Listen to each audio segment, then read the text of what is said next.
Welcome to the Salmon Runs YouTube. Enjoy the video. You need to be the meeting organizer, so first confirm that role. Once confirmed, open Outlook Desktop or Outlook on the web and sign in. Navigate directly to Calendar and locate the team's meeting by date and time. Use the day or week view for faster scanning. If many meetings appear, filter by organizer or search the meeting title. Now that the event is visible, select it once to open the quick view and prepare to edit or cancel the series or single occurrence. Open the meeting item and decide whether you're canceling one occurrence or the whole series. Pick Edit Occurrence or Edit Series accordingly. Click Cancel Meeting in the ribbon or menu. Outlook will open a cancellation form so you can explain why and what to do next.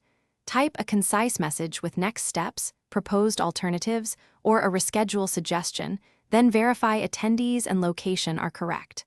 Once done, click Send Cancellation so everyone receives the update and their calendars are updated automatically.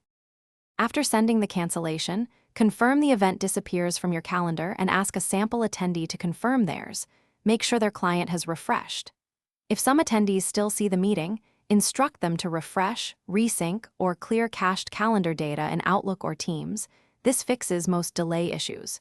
If the cancellation intended to change recurrence, cancel the series first and create a new meeting with the corrected recurrence.